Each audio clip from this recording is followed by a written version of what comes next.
Whispers of Hierapolis. The morning mist clings to the white limestone terraces like a whispered secret, reluctant to let go. Here, where hot springs bubble up from the earth's ancient memory, the city of Hierapolis awakens to another day in the second half of the 1st century. The thermal waters cascade down travertine steps, each pool catching and holding the early light like scattered coins.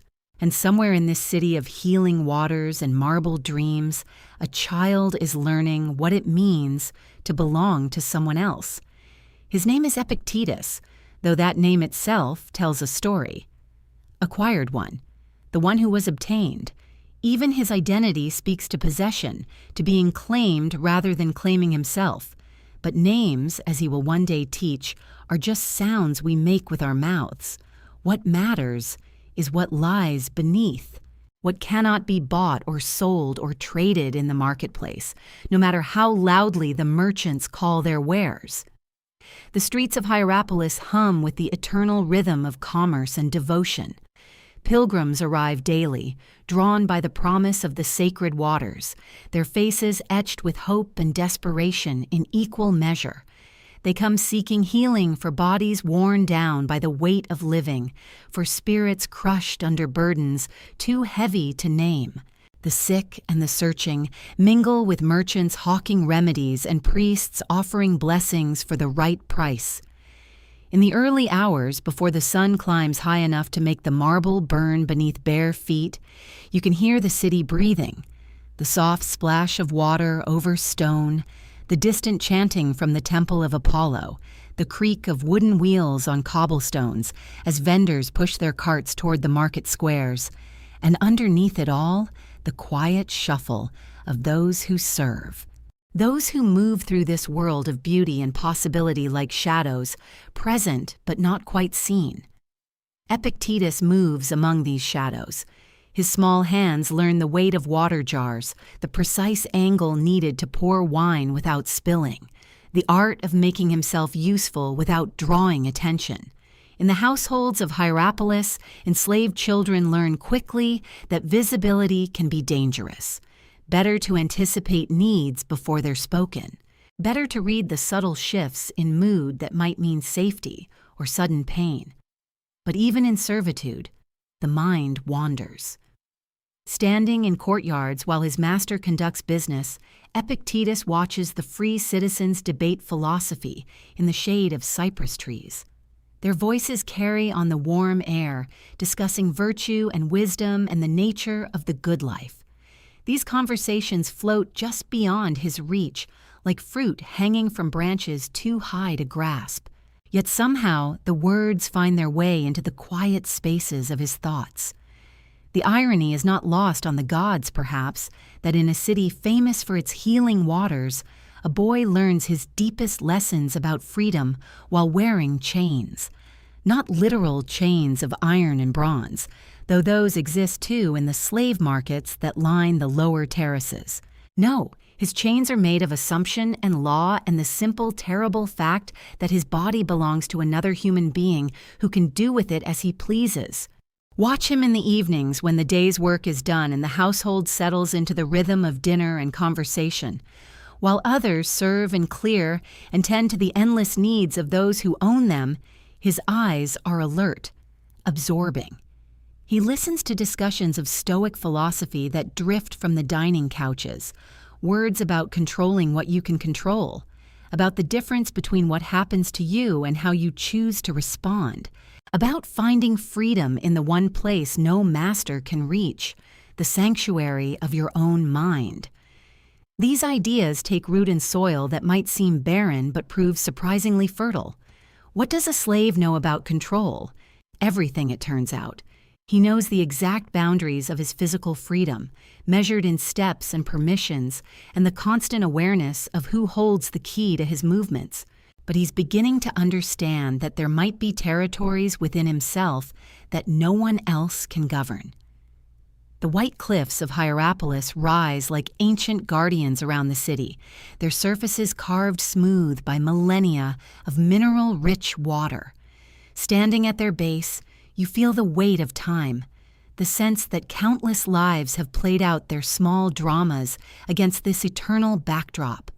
Empires rise and fall, masters die and are replaced by their sons. Slaves are bought and sold and sometimes, if fortune smiles, freed to make their own way in the world. But what remains constant? What persists when everything else shifts like sand in an hourglass? Epictetus learns to find fascination in these questions, not the abstract fascination of a scholar with time to ponder, but the urgent curiosity of someone who needs answers to survive. When your external circumstances offer so little control, you become an expert in the geography of your inner world. You map the territories of thought and feeling and choice with the precision of a cartographer, charting unknown lands. The thermal pools of Hierapolis are said to have healing properties. People travel hundreds of miles to sink their aching bodies into waters that bubble up from mysterious depths, carrying minerals and warmth from the Earth's hidden chambers. But perhaps the most profound healing happens not in the pools themselves, but in the quiet observation of what cannot be healed by external means. Some wounds run too deep for any remedy except the patient work of accepting what is while nurturing what might be. In the markets, Epictetus sees free men who rage against circumstances they cannot change. Merchants cursing the weather that keeps ships in harbor, citizens furious about political decisions made in distant Rome, travelers angry about delays and discomforts that are simply part of the texture of life. And he begins to notice something curious. Their freedom to move and speak and choose seems to bring them no peace. They are enslaved by their own expectations, chained to outcomes they cannot guarantee. Meanwhile, in the quiet spaces between tasks, he practices a different kind of freedom. The freedom to observe without judgment, to accept what unfolds without demanding that it be different, to find, in the midst of circumstances he never chose, small pockets of choice that remain entirely his own. How he responds to cruelty, that is his choice. How he treats fellow slaves who are struggling, that is his choice. Whether he allows bitterness to calcify in his heart or keeps alive some spark of curiosity about what it means to live well, that too is his choice. The sun sets behind the white cliffs, painting the thermal pools in shades of gold and rose. Another day ends in Hierapolis, another day in the long education of a boy who will one day teach emperors about the nature of true freedom. But that story lies ahead, still unwritten in the space between what is and what might be. For now, there is only this moment, the sound of water finding its way down ancient channels, the distant music from taverns where free men gather to forget their troubles, the quiet breathing of a household settling into sleep. And in that stillness, a young mind continues its patient work of discovering what cannot be taken away, no matter who claims to own the body that carries it. The springs of Hierapolis flow on, as they have for countless centuries, carrying their healing waters toward the valley below.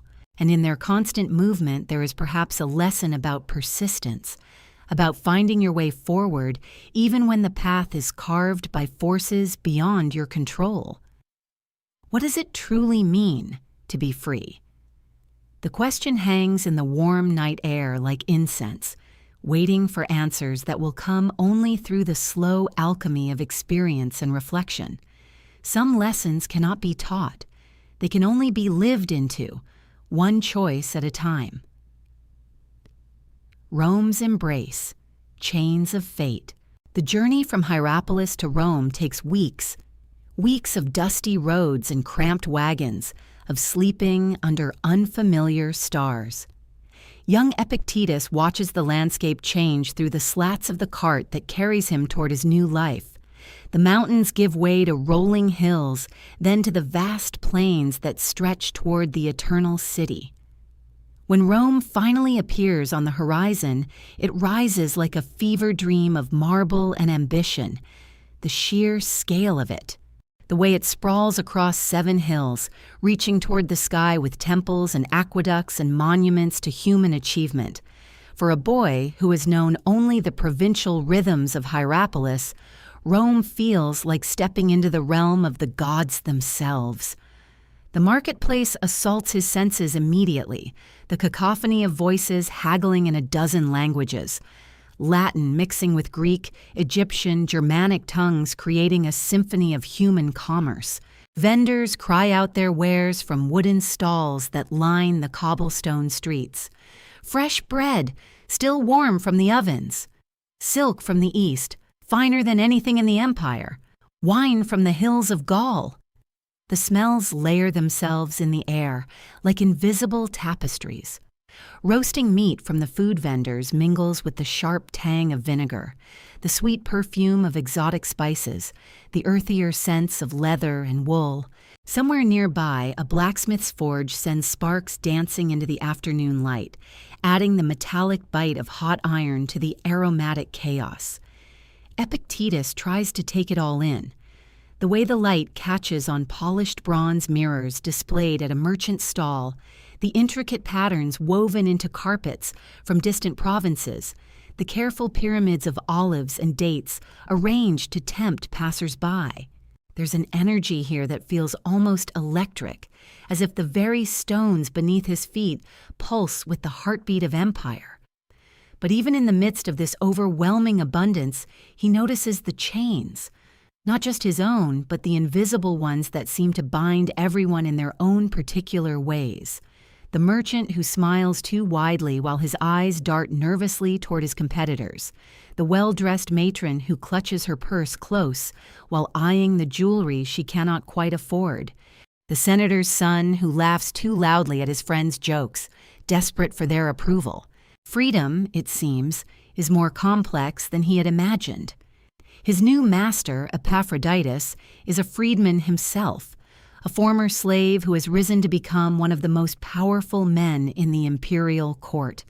There's something almost theatrical about him, the way he moves through his grand house with practiced authority, his toga arranged in perfect folds, his voice carrying just the right note of cultured refinement. The house itself is a marvel of Roman engineering and aesthetics. Marble floors inlaid with intricate mosaics tell stories of gods and heroes in tiny colored stones. The atrium opens to the sky, allowing light to pour down onto a small garden where fountains tinkle softly among carefully tended herbs and flowers. Frescoes cover the walls in rich reds and golds, depicting scenes of pastoral beauty that feel almost dreamlike in their perfection. Epictetus is assigned to work in the household's extensive library, a room that takes his breath away the first time he enters it. Scrolls line the walls from floor to ceiling, their papyrus surfaces containing the accumulated wisdom of centuries. Here are the works of Homer and Hesiod, the philosophical treatises of Plato and Aristotle, the histories of Herodotus and Thucydides. The very air seems heavy with knowledge, with the weight of human thought preserved in ink and reed. His master is a collector not just of books, but of ideas, and of the men who create them. Philosophers and poets frequent the house, drawn by Epaphroditus's patronage and his genuine love of intellectual discourse. They recline on couches in the triclinium, debating questions of ethics and metaphysics, while servants, slaves like Epictetus, move silently among them, refilling their wine cups and ensuring their comfort. It's a strange kind of education, this eavesdropping on brilliance. While he organizes scrolls and tends to the scholar's needs, Epictetus drinks in their conversations like a man dying of thirst. They speak of virtue and vice, of the nature of happiness, of what it means to live a good life. Their words plant seeds in his mind that will grow slowly, quietly, taking root in the fertile soil of his own experience. But there's an irony here that doesn't escape him. These free men debating the nature of human flourishing while being served by those who have no legal claim to their own lives. They speak eloquently of dignity and moral choice, while existing in a world built on the systematic denial of both to entire classes of people. Yet somehow, in the midst of this contradiction, Epictetus begins to glimpse something profound.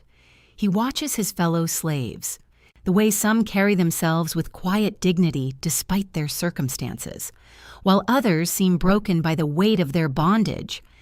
He notices how some of the free visitors to the house appear more enslaved than the actual slaves, bound by their appetites, their fears, their desperate need for status and approval.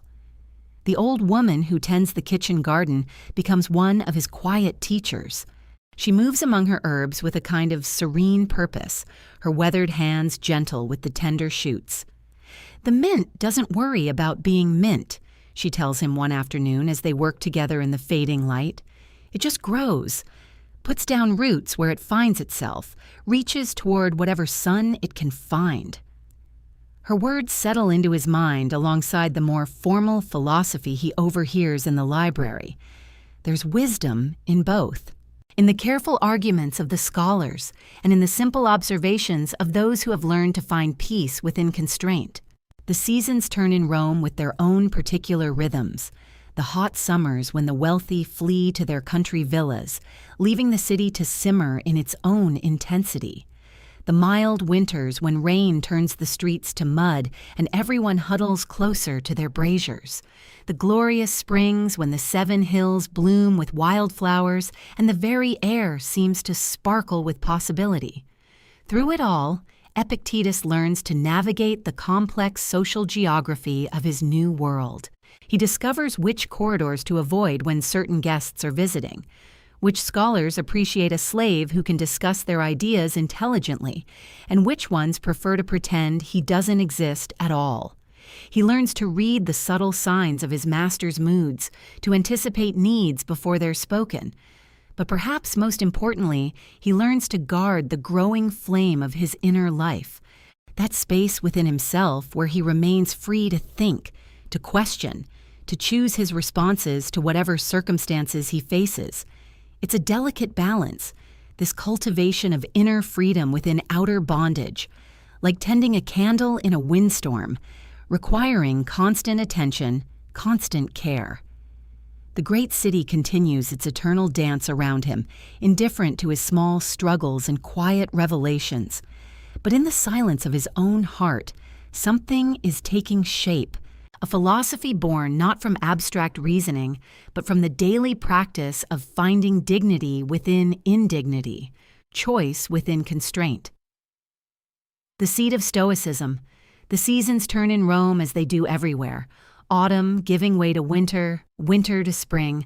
But within the walls of Epaphroditus's villa, time moves differently. Here ideas flow like wine at symposium, rich and intoxicating.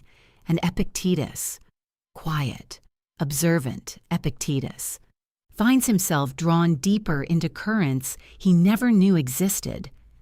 It begins with fragments overheard, a discussion about virtue echoing from the garden, the name Chrysippus mentioned with reverence, scrolls left open on reading tables, their words catching his eye as he tends to his duties. At first, these philosophical conversations feel like watching dancers from outside a window, beautiful, but separate from his world. But philosophy, true philosophy, has a way of seeping into the cracks of a receptive mind. One evening, as Epictetus organizes the library's newest acquisitions, he discovers a collection of writings by Chrysippus himself. The parchment is fine, the script elegant, but it's the ideas within that stop him cold. Here is someone writing about freedom, not the kind that comes from gold or status or birth, but something far more radical. The wise person is free, even in chains. He reads the line again, then again.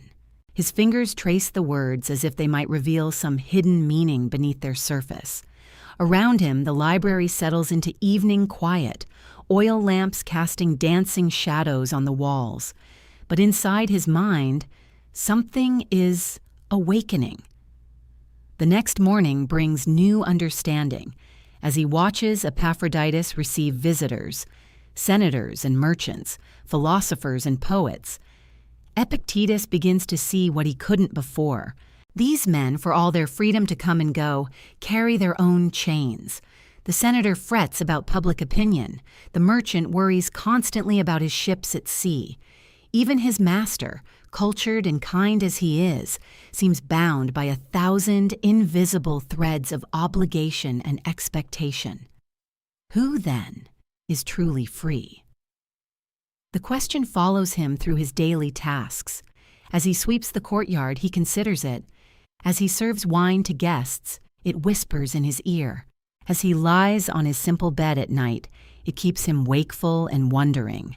Days pass, weeks. The answer comes not in a flash of revelation, but slowly, like dawn breaking over the 7 hills of Rome. Freedom, true freedom, isn't about external circumstances at all. It's about something far more fundamental, something that can't be bought or sold, granted or taken away. It's about understanding what is truly yours to control. The realization transforms everything. When Epictetus wakes each morning, he no longer sees only the constraints of his position. Instead, he sees choices, small ones perhaps, but choices nonetheless. He can choose his attitude toward his work. He can choose how he responds to harsh words or unfair treatment. He can choose what to think about, what to value, how to interpret the events that unfold around him. These may seem like small freedoms to those who have never been without choice, but to someone who has lived his entire life at the mercy of others' decisions, they feel revolutionary. One afternoon, while organizing scrolls in the upper reading room, Epictetus overhears a heated discussion below. 2 of Epaphroditus' friends are debating the nature of happiness, one arguing that pleasure is the highest good, the other insisting that honor matters more. Their voices rise and fall with passion, each convinced of his position's superiority. But as Epictetus listens, something strikes him. Both men are seeking happiness in things outside themselves, pleasure from external experiences, honor from others' opinions. They're building their contentment on foundations they cannot control, foundations that can shift or crumble without warning. How different this is from what he's been discovering. The happiness that comes from inner alignment, from living according to reason and virtue, from accepting what cannot be changed while taking full responsibility for what can be. This kind of contentment doesn't depend on circumstances. It doesn't require others' approval or fortune's favor. It simply requires wisdom. And wisdom, he's beginning to understand, is available to anyone willing to pursue it. The weeks that follow bring deeper study. Whenever his duties allow, Epictetus reads, not just Chrysippus now, but Cleanthes and Zeno, the earlier masters who laid Stoicism's foundation. Their words feel like water to someone discovering he's been thirsty his whole life. He learns about the discipline of desire, how suffering comes not from what happens to us, but from wanting reality to be different than it is. He studies the discipline of action, how we can engage fully with the world while remaining detached from outcomes we cannot control. He contemplates the discipline of judgment, how our interpretations of events matter more than the events themselves. These aren't merely intellectual concepts to him. They're tools for daily living, tested and refined through the particular challenges of his situation. When a fellow slave is sold suddenly without warning, Epictetus practices accepting what cannot be changed while offering what comfort he can. When he faces punishment for a mistake not his own, he works on controlling his response rather than raging against injustice. Each day becomes a kind of laboratory for philosophical practice.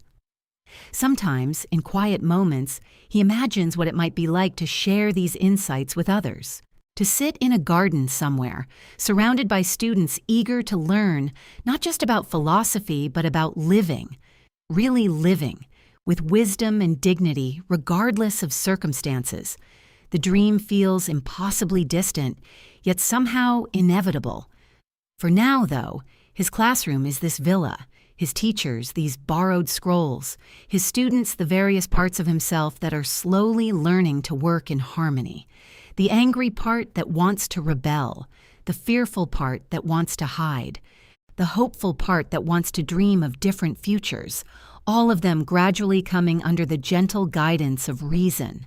One evening, as spring returns to Rome and the villa's gardens burst with new life, Epictetus sits in the library's corner, a scroll of Chrysippus open before him. The words seem to glow in the lamplight. The universe is change. Our life is what our thoughts make it. He sets down the scroll and looks out through the window at the city beyond. Somewhere out there, in apartments and palaces, slaves and emperors are ending their days. Some will sleep peacefully, content with their choices and accepting of their circumstances. Others will toss and turn, tormented by regrets about the past or anxieties about the future. The difference between them isn't wealth or status, or even freedom in the conventional sense. The difference is wisdom. The difference is understanding what Marcus Aurelius will one day write. That very little is needed to make a happy life. Just your own thoughts, your own choices, your own commitment to virtue and reason and acceptance of what is. These insights, born from years of careful observation and study, feel like seeds planted in fertile ground. Someday, he senses, they will grow into something larger, something that might help not just him, but others who struggle with their own forms of bondage. For now, though, it's enough to tend these seeds carefully, to water them with daily practice and warm them with the light of continued learning. The great city settles into night around him, but in his heart, dawn is breaking. Banished from the empire. That dawn, however, arrives sooner than expected and brings with it shadows no one anticipated. The year is 93 CE, and Emperor Domitian's paranoia has reached new heights. Whispers fill the Roman streets like smoke from sacrificial fires. The emperor sees conspiracies everywhere, in the Senate, among the military commanders, and now among the philosophers. The decree, when it comes, is swift and merciless. All philosophers must leave Rome immediately. No exceptions, no appeals. The pursuit of wisdom, it seems, has become a threat to imperial power. Epictetus learns of the banishment on a morning that begins like any other. He's arranging scrolls in the library when Epictetus enters, his face grave. The words fall between them like stones dropped into still water, sending ripples that will reshape everything. "You have 3 days," his former master says quietly. There's genuine sadness in his voice. After all these years, after watching this remarkable slave grow into something approaching greatness, this parting feels like losing a son. 3 days to gather a lifetime of learning. 3 days to say goodbye to the only home he's known as a free man. 3 days to step into an uncertain future. But here's what strikes you about Epictetus in this moment. There's no rage, no desperate pleading, no collapse into despair. Instead, there's something almost like acceptance. Not resignation, but a deeper understanding. This is what he's been preparing for all along, isn't it? All those years of studying the difference between what we can control and what we cannot. All those hours spent learning to find freedom within constraint. The emperor's decree is simply what is. What matters now is how he responds to it. The next few days pass in a strange blur of activity and contemplation. Epictetus packs carefully, not just his few possessions, but something more precious, the insights he's gathered, the wisdom he's cultivated, the understanding he's earned through decades of careful observation. These things, he realizes, cannot be confiscated by any emperor. They travel with him wherever he goes. Other philosophers rage against the injustice. Some flee to distant provinces in bitter exile. Others abandon their studies entirely, choosing comfortable silence over uncertain wandering. But Epictetus Epictetus sees something different in this moment, an opportunity perhaps, a chance to plant those seeds of wisdom in new soil. He chooses Nicopolis. The city sits in northwestern Greece, founded by Augustus to commemorate his victory at Actium. It's a place of new beginnings, a city built on the idea that something beautiful can rise from the ashes of conflict. How fitting. The journey from Rome feels like traveling backward through time. The great city's marble monuments and crowded streets gradually give way to rolling hills and ancient olive groves. Each mile takes him further from the center of the empire, and somehow closer to something essential. You can imagine him on that road, can't you? This middle-aged philosopher with his walking stick and simple pack, making his way toward an uncertain future. His leg, damaged in those long-ago days of slavery, makes the journey more difficult, but not impossible. Nothing, he's learned, is ever truly impossible when you understand what freedom really means.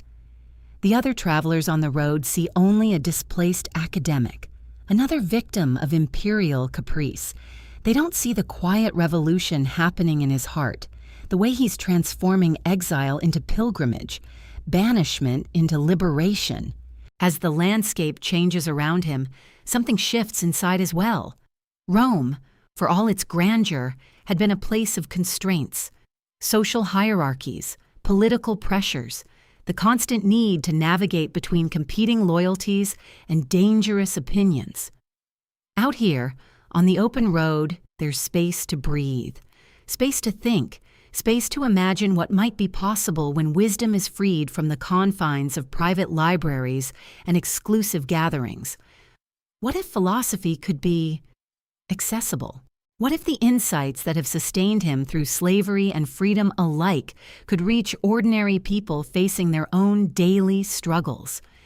The idea grows stronger with each step toward Nicopolis. When he finally arrives, the city spreads before him like a promise. It's smaller than Rome, certainly, but there's something vital here, something alive. The harbor bustles with ships from across the Mediterranean. The markets hum with conversation in a dozen languages. Young people move through the streets with the eager energy of those ready to learn. This could be home. More than that, this could be the place where those carefully tended seeds finally take root. Epictetus finds modest lodgings and begins the quiet work of establishing himself. He's no longer the slave in someone else's library. He's no longer the freedman navigating the treacherous currents of Roman society.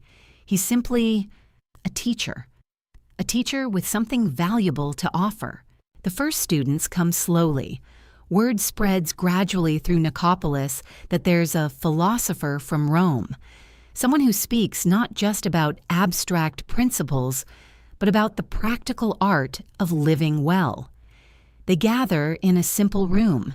Young men mostly, though some older faces appear as well. People hungry for wisdom that might help them navigate their own challenges, their own forms of bondage. And when Epictetus speaks to them for the first time, something magical happens. All those years of observation and study, all that hard-won understanding about freedom and constraint, all those carefully cultivated insights, they pour forth like water from a spring. But there's something different about his teaching, something that sets it apart from the formal lectures of other philosophers. He speaks to them as equals, as fellow travelers on the difficult journey of being human. You are an actor in a play, he tells them, his voice carrying the authority of lived experience. The play is written by someone else, but how you perform your role, that's entirely up to you. The words land with the weight of truth. These young people facing their own uncertainties about the future, their own struggles with circumstances beyond their control, they understand immediately what he means. This isn't just philosophy. This is practical wisdom for the art of living. And slowly, beautifully, those seeds planted so long ago in a Roman library begin to bloom, not just for Epictetus, but for everyone who hears him speak. The exile has become a homecoming. The ending has become a beginning. In the growing dusk of his first evening as a teacher in Nicopolis, Epictetus looks out over the harbor where ships carry goods and ideas across the known world. Tomorrow will bring new students, new questions, new opportunities to share the wisdom that has sustained him through so many transformations. The emperor may have banished him from Rome, but no emperor can banish wisdom itself. No decree can exile the human capacity for growth and understanding. Some gifts, once given, belong to the world forever. The School of Nicopolis. And so begins a new chapter. Not just for one former slave-turned-teacher, but for all who will find their way to this quiet corner of Greece. The school at Nicopolis grows organically, like a garden tended by patient hands. There are no grand marble columns here, no elaborate statues of forgotten emperors. Instead, Epictetus chooses simplicity. A modest courtyard surrounded by simple rooms, olive trees providing natural shade, stone benches worn smooth by countless conversations about the art of living well. Students arrive from across the Mediterranean world. Some are wealthy young Romans seeking wisdom their tutors never offered. Others are freed slaves, like Epictetus himself, hungry for teachings that speak to their lived experience. Still others come carrying the weight of loss, merchants who've lost fortunes, soldiers who've lost battles, parents who've lost children. They all find the same thing waiting for them. A teacher who understands that philosophy isn't about clever arguments or impressive rhetoric. It's about learning to live, truly live, in a world that often feels beyond our control. The morning lessons begin early when the air is still cool and the mind most receptive. Epictetus sits beneath his favorite olive tree, students gathered in a loose circle around him. His voice carries easily across the courtyard, not because he speaks loudly, but because his words seem to settle into the spaces between heartbeats. "Tell me," he says to a young man who arrived just yesterday, clearly struggling with some unnamed burden. "What brought you here?" The student shifts uncomfortably. I've lost everything, teacher. My family's business failed. My father disowned me. I don't know who I am anymore." Epictetus nods slowly, his eyes holding a warmth that comes from having walked through his own valleys of uncertainty. "Ah, so you've discovered that the things you thought were you aren't actually you at all." "But teacher," another student interjects, "surely our circumstances matter. Surely it's natural to grieve when we lose what we've worked for." "Of course," Epictetus replies gently. "Feel what you feel. Honor your human heart. But remember." He pauses, picking up a handful of dust and letting it slip through his fingers. "Everything external is on loan to us. Our possessions, our roles, even our bodies. We are temporary stewards, not permanent owners. The dust catches the morning light as it falls, each particle visible for just a moment before settling back into the earth.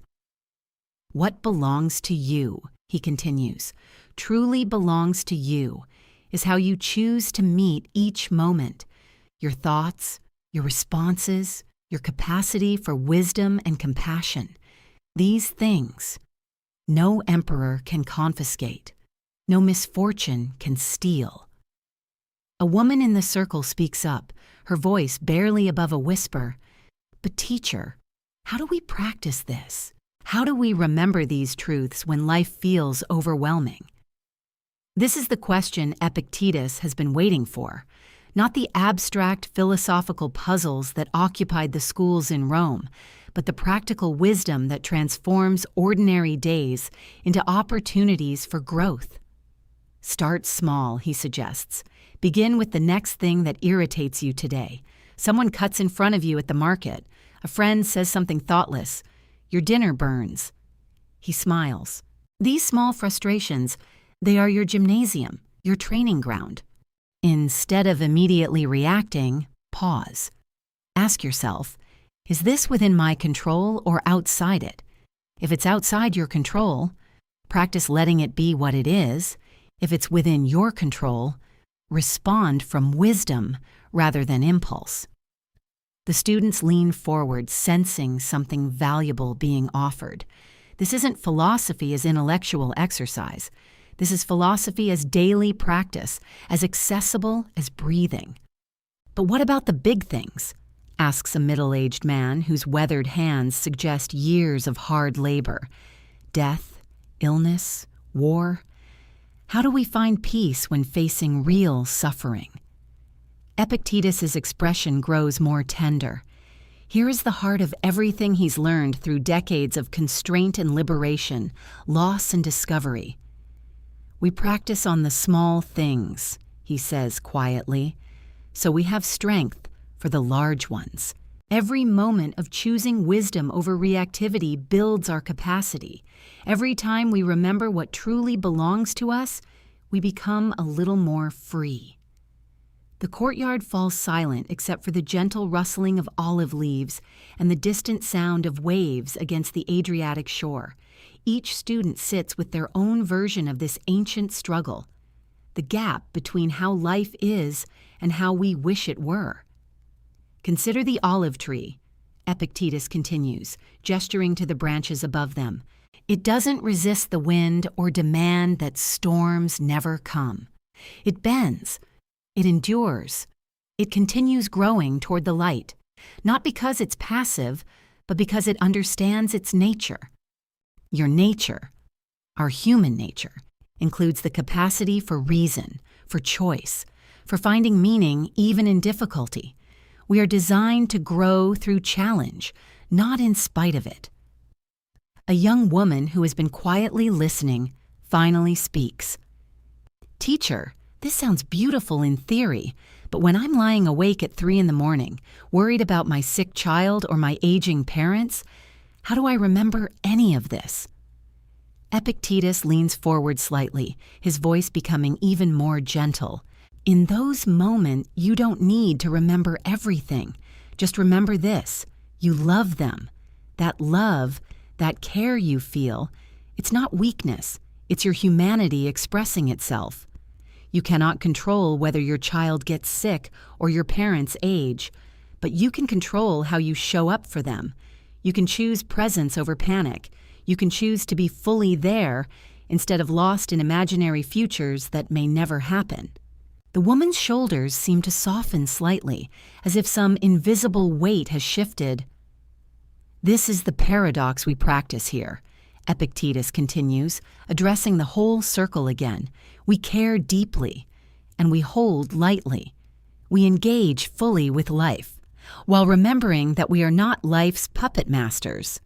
As the morning lesson draws to a close, students begin to disperse, some to individual study, others to help with the practical work of maintaining their small community. But the conversation continues in quieter ways, in the careful attention they bring to simple tasks, in the moments of pause before reacting to frustration, in the growing recognition that freedom isn't about changing their circumstances. Freedom is about changing their relationship to their circumstances. Epictetus remains in the courtyard as the shadows shift and lengthen. Soon there will be afternoon discussions, evening meals shared in companionable silence, and the deep satisfaction that comes from witnessing human beings discover their own capacity for wisdom. This is his life now, no longer defined by what was done to him, but by what he chooses to offer. The school at Nicopolis becomes a place where ancient wisdom meets daily life, where the most profound truths are discovered not in grand gestures, but in the accumulation of mindful moments. Here, in this quiet corner of Greece, the seeds of a philosophy that will outlast empires are being planted. One conversation, one student, one moment of recognition at a time. Echoes of wisdom. Among the students who gather at the school in Nicopolis, one young man stands apart, not for his wealth or status, but for his quiet attention to detail. Arian of Nicomedia sits slightly apart from the others, a writing tablet balanced on his knee, stylus moving steadily across the wax surface. At first, Epictetus pays little attention to this habit. Students often take notes, fragments of ideas, reminders of concepts to explore later. But as the months pass, he begins to notice something different about Arian's attention. The young man isn't just capturing ideas, he's preserving conversations, whole dialogues complete with the pauses, the gentle corrections, the moments of laughter that punctuate their discussions. "Why do you write so much?" Epictetus asks one evening as the last students are departing and Arian remains, still transcribing the day's final lesson. Arian looks up, his stylus hesitating above the tablet. "Because these words, they shouldn't be lost, teacher. What you share here, it changes how we see everything, how we live everything." There's something in the young man's earnestness that touches Epictetus deeply. He thinks of his own journey, the wisdom he absorbed in libraries and households, the teachings that were passed down through conversation and example. So much knowledge lost to time because no one thought to preserve it. "You believe these old ideas are worth remembering?" Epictetus asks, settling onto a nearby bench. "Not just remembering," Arian replies, "sharing. There are people beyond these walls who need to hear what you teach, people who feel trapped, who think their circumstances define their possibilities." And so begins a partnership that will echo through centuries. Day after day, Arian captures not just the content of Epictetus's teachings, but their spirit. The way the old philosopher's voice softens when speaking to someone struggling with loss. The patient repetition of core principles until they sink from mind to heart. The gentle humor that makes even difficult truths easier to bear. Epictetus watches this preservation happening and feels something he hasn't experienced before, a sense of legacy being consciously created, not through grand monuments or political achievements, but through the simple act of one person believing another person's words matter enough to save. "Read back yesterday's discussion," he says one afternoon, curious to hear his own teachings reflected through Arian's careful transcription. As the young man reads, Epictetus hears his philosophy transformed into something both familiar and new. The words are his, but they carry Arian's deep listening, his understanding of which moments matter most. It's like watching ripples spread across still water. The same essential movement, but reaching places the original stone could never touch. The seasons turn, and the collection of teachings grows. Arian organizes them carefully, not as abstract philosophical treatises, but as practical guidance for real human struggles. How to face disappointment, how to love without attachment to outcomes, how to find meaning when circumstances feel overwhelming. "These will outlast us both," Epictetus observes one evening, watching Arian carefully store the day's tablets in a protective chest. "That's the hope," Arian replies quietly, "that someone, centuries from now, might read these words and remember. They are not alone in their struggles, that others have found ways to be free, even when freedom seemed impossible." As evening settles over Nicopolis, the two men often walk together toward the harbor, watching the sun paint the sea in shades of gold and amber. The water stretches endlessly toward the horizon, vast, ever-changing, yet somehow constant, like wisdom itself, ancient and eternal, yet fresh in each moment it's discovered anew. "Do you think they'll understand?" Epictetus asks one evening, gesturing toward Arian's ever-present writing materials. "These future readers, will they grasp that philosophy isn't about perfection, that it's about practice?" "They'll understand because you teach it that way," Arian responds. "Every story you tell, every example you give, it's about ordinary people finding extraordinary strength, not because they're special, but because they choose to see clearly." The old teacher nods slowly. He thinks of all the students who have passed through the school, each carrying away some piece of understanding that will shape how they meet their days. And now, through Arrian's dedication, these insights will travel even further, reaching people not yet born, facing challenges not yet imagined. There's something deeply moving about this, the way wisdom refuses to be contained by time or circumstance. Like seeds scattered on fertile ground, these teachings will take root wherever they find hearts ready to receive them. The words matter, Epictetus says finally, but only because they point towards something each person must discover for themselves. We can share the path, but everyone must walk it alone. Perhaps, Arrian suggests gently, but it helps to know others have walked similar paths before us, that the journey, however solitary, connects us to something larger. As the stars begin to emerge in the darkening sky, both men fall into comfortable silence. Around them, the life of the port city continues. Merchants securing their goods, families gathering for evening meals, children's laughter echoing from nearby courtyards. Ordinary life, full of the same joys and struggles that have always defined human existence. But something has changed in this small corner of the world. Through the patient work of teaching and learning, of speaking and listening, of writing and preserving, ancient wisdom is being prepared for a journey across time, not as rigid doctrine, but as living insight, flexible enough to meet whatever challenges the future might hold. The teachings that began in the mind of an enslaved child in Hierapolis, that grew through years of observation and practice in Roman households, that flowered in the intimate conversations of a small school in Greece. These insights are being carefully, lovingly prepared to offer comfort and guidance to countless souls not yet born. In the gathering twilight, as the last light fades from the water and the first oil lamps begin to flicker in distant windows, two friends continue their quiet work, one teaching, one preserving, both participating in the ancient, essential human task of passing wisdom forward into an uncertain but hopeful future. The echoes of their conversations will ripple across centuries, touching hearts that hunger for freedom, minds that seek clarity, souls that long to remember their own unshakable worth. Acceptance and peace. The echoes of their conversations will ripple across centuries, touching hearts that hunger for freedom, minds that seek clarity, souls that long to remember their own unshakable worth.